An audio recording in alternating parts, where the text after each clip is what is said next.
నమస్తే రమగారు. నమస్తే జయ. రమగారు, దెయ్యాల కథలు బాగున్నాయా? చాలా బాగున్నాయండి, మంచి ఫన్నీగా ఉన్నాయి. ఇంతకుముందు చందమామ కథలు చెప్పాం కదా, ఇప్పుడు ఒక బాలమిత్ర కథ చెప్తాం. మనం ఎప్పుడు చెప్పుకోలేదండి బాలమిత్ర కదా, చెప్పుకోలేదు. బాలమిత్ర కథలు కూడా బాగుంటాయి. నేను చెప్పిన కొన్ని కథల్లో బాలమిత్ర కథలు కూడా ఉంటాయి. నేను మెన్షన్ చేయలేదు అంతే, ఇది స్పష్టంగా చెప్తున్నాను. అందుకని ఒక పల్లెటూరికి పక్కనట చింత చెట్టు ఒకటి ఉంది. దాని మీద పూలని పిశాచాలు ఉన్నాయి. అయితే అందులో ఒక కుర్ర పిశాచానికి చాలా సరదా. మనుషుల దగ్గరికి వెళ్ళి ఏమైనా సేవ చేయాలి, మానవ సేవ చేయాలని. ఆయన తొందరగా చనిపోయాడు, 30 ఏళ్ళకే చనిపోయాడు అతను. పిశాచ అంటే మానవ సేవ చేయాలన్న కోరికతోటి చనిపోవటంతో అతను స్వర్గానికి వెళ్ళాల, ఇక్కడే ఈ చెట్ల చుట్టూతానే తిరుగుతున్నాడు.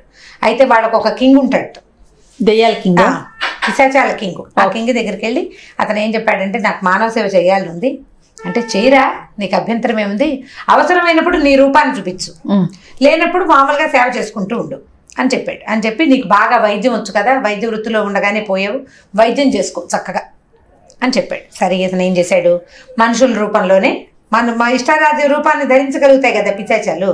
అక్కడి నుంచి ఏం చేశాడు, ఊరికి కొంచెం చివరిగా ఉన్న ఇళ్లలో ఓ ఇల్లు అద్దెకి తీసుకున్నాడు. అక్కడ బోర్డు పెట్టాడు, ఇక్కడ ఉచితంగా అన్ని వ్యాధులు కుదర్చబడును అని బోర్డు పెట్టాడు. ఉచితంగా అనగానే జనరల్గా జనాలు వచ్చేస్తారు కదా.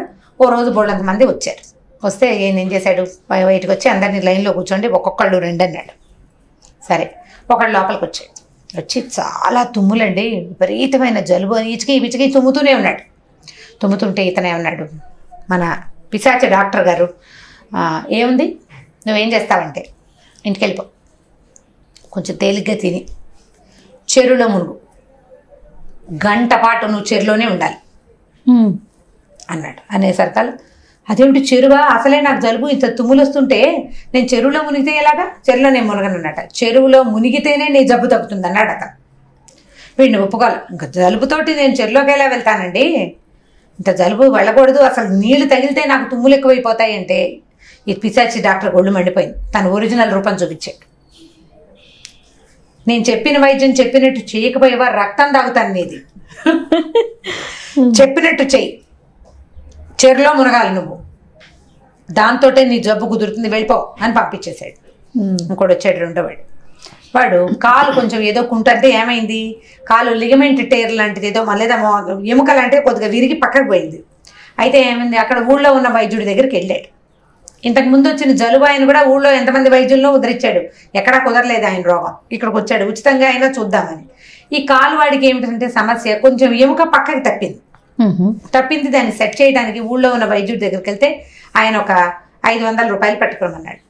500 వరహాలు, అది చాలా కష్టసాధ్యం, దాన్ని గట్టిగా నొక్కి పెట్టాలి, మా కర్రలు పెట్టి కట్టాలి, ఒక 4 రోజులు నువ్వు ఒక కదలకుండా ఉండాలి, అప్పుడు కానీ కుదరదు, ఇది కష్టసాధ్యమైన సంగతికి నీకు మత్తి ఇవ్వాలి, 500 వరహాలు తెమ్మంటే వీడికి నెలకు 100 వరహాల జీతం.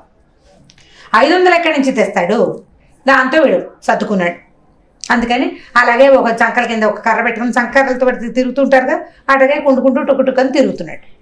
వచ్చాడు, ఏదో ఉచితంగా కట్టుకడతారేమో చూద్దామని. ఈయన అన్నాడు, సరే ఓ పని చెయ్యి, ఊళ్ళోకి వెళ్ళి పాటలు పాడుకుంటూ తిరగాలి ఊరంతా, నువ్వు ఎవరైనా వెంట పడితే అప్పుడు చూద్దామన్నాడు. అనేసరికల్లా వీడేమన్నాడు, పాటలు పాడడం అంటే నాకు కూడా ఇష్టం, ఊళ్ళో ఒక 2 గంటలు తిరగాలి, వెంటపడక్కర్లా, ముందు ఊళ్ళో తిరగాలి, 2 గంటల పాటు పాడమన్నాడు.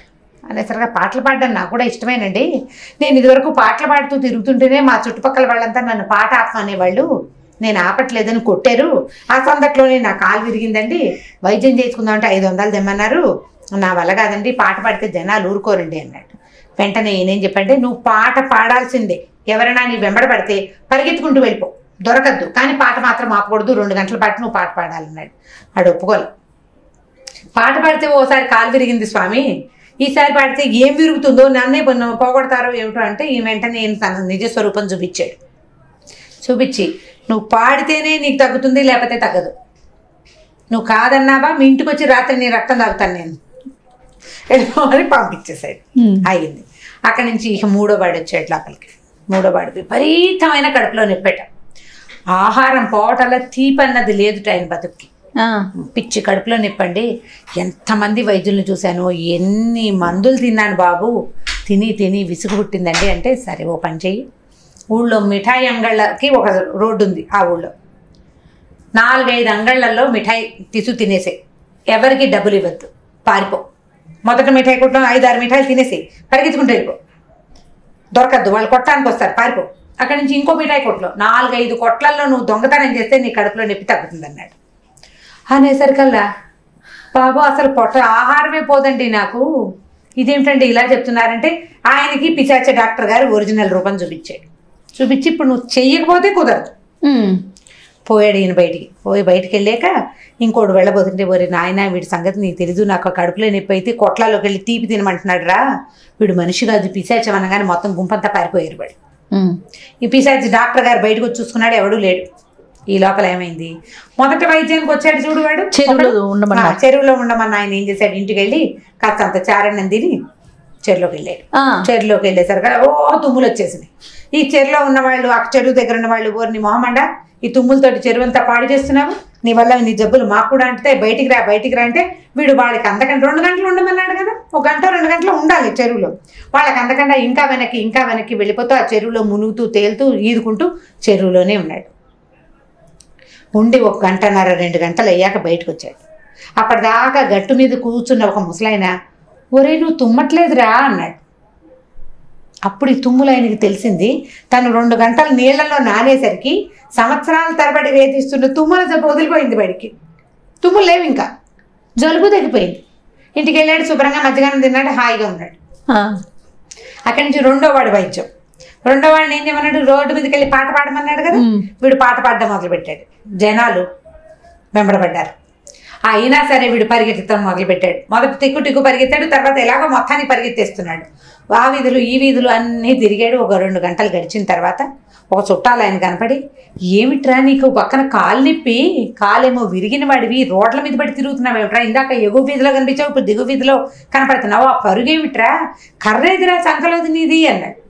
అప్పుడు చూసుకున్నాడు ఇతను, తన చంకలో కర్ర లేదు, తను పరిగెడుతున్నాడు, ఎప్పుడో కర్ర జారిపోయింది, కాళ్ళు 2 మామూలుగా ఉన్నాయి, ఆ కాలు సెట్ అయిపోయింది, పనిచేసింది వైద్యం, బాగుంది. అక్కడి నుంచి మూడో వాడు స్వీట్లు తినము, ఒక అంగట్లోకి వెళ్ళాడు, 2 స్వీట్లు నోట్లో వేసుకున్నాడు, వాళ్ళు వెంటపడ్డారు, పరిగెత్తాడు ఇంకో అంగట్లోకి. ఈ అంగట్ల వెనకాల ఆ అంగళ్ళ వాళ్ళు కూడా, అది కొట్ల వాళ్ళు అనమాట. మొదటి కొట్టు వాళ్ళు 4 వచ్చారు, రెండో కొట్టు వాళ్ళు 4, మూడో కొట్టు వాళ్ళు 4 చొప్పున 4 కొట్ల వాళ్ళు పెద్ద గుంపు చేరారు. ఇంకా ఎన్ని కొట్లలో స్వీట్లు తింటావురా, ఎన్ని తిన్నా నీ పొట్ట పగిలిపోదు, ఇన్ని స్వీట్లు తింటే ఆ పొట్ట పడుతుందా నీకు, ఇంకా ఎన్ని తింటావు, ఇన్ని తినబడ్డారాలు తిన్నావంటే. అప్పుడు ఇతనికి ఏం తట్టింది, ఒక్క స్వీట్ కూడా నోట్లోకి పోని తను 4 కొట్లలోనూ స్వీట్లు తినేసాడు. పొట్ట నొప్పి లేదు, శుభ్రంగా లోపలికి వెళ్ళిన స్వీట్లు చక్కగా లోపల కూర్చున్నాయి, కడుపులో నొప్పి తగ్గిపోయింది, అన్నీ పోయింది. అబ్బో చాలా విచిత్రంగా ఉంది. ఈ జనాలంతా ఏం చెప్పుకున్నారు, ఆల్రెడీ పిశాచం వైద్యుడిగా వచ్చింది అన్న మాట చెప్పుకునేసరికి గ్రామాధికారికి తెలిసింది ఈ సంగతి. ఆయన ఏం చేశాడంటే ఆ ఊళ్ళో ఒక మంత్రాల మరిడయ్యని పిలిచాడు. ఏమిట్రా నాయన, ఊళ్ళో ఏవో పిశాచం డాక్టర్ వేషంతో తిరుగుతోందిట, ఈ నువ్వైతే పిశాచాలను పట్టగలవు, మరి చెప్పు ఏం చేస్తావు దీనికి ప్రతిక్రియ అనేసరికల్ ఈయన ఏమన్నాడు, సరేనండి నేను మంత్రం ఇస్తాను, ఎవరైనా ఏ వేషంలో ఉన్నా సరే పిశాచాలన్నీ వచ్చి ఇక్కడ నుంచుంటాయి, మీరు ఏ శిక్ష ఏమంటే ఆ శిక్ష వేసి పంపిస్తాను అని చెప్పాడు. సరే ఆయన చాలా పెద్ద డామ్డుమని పెద్ద హోమం చేశాడు, పెద్దగా గందరగోళంగా మంత్రాలు చదివాడు, 10 నిమ్మకాయలు కోసాడు, 2 కోళ్ళను కోసాడు, 1 మేకనిచ్చాడు. మొత్తానికి ఇవన్నీ జరిగిన తర్వాత ఒక గుంపు జనం గ్రామాధికారి ఇంట్లో ప్రత్యక్షమయ్యారు. ప్రతి వాళ్ళు మెడలు పుచ్చుకుని చేతులు పుచ్చుకుని లాగబడి వచ్చినట్టుగా కనపడుతున్నారు. తీరా చూస్తే ఈయన కూడా వచ్చేసాడు, ఈ మంత్రగాడు కూడా. ఆ వచ్చిన మొత్తం గుంపు ఆ ఊరి డాక్టర్లు, పిశాచాల వేషంలో తిరుగుతున్న వాళ్ళు ఆ ఊరి డాక్టర్లు. ఓహో, కానీ అసలు పిశాచం ఏదైతే డాక్టర్ వేషం వేసుకుని తిరుగుతుందో అది మాత్రం రాదు, అది వెళ్ళిపోయింది వాళ్ళ ఇంటికి. ఇప్పుడు వీళ్ళు మనుషుల రక్తం పీల్చుతున్న వాళ్ళు డాక్టర్ల అవతారంలో ఉన్న మనుషులు.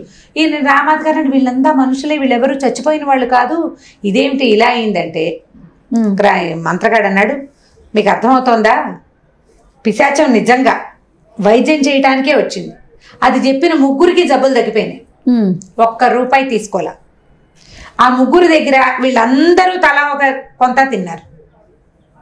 ఈ ఊళ్ళో ఉన్న రోగులందరి దగ్గర వీళ్ళు డబ్బులు పీలుస్తూనే ఉన్నారు. వాడు రక్తం పీలుస్తానన్నాడు, వీళ్ళు డబ్బులు పీలుస్తున్నారు. వీళ్ళే నిజమైన పిశాచాలండి. మంత్రం పనిచేసింది.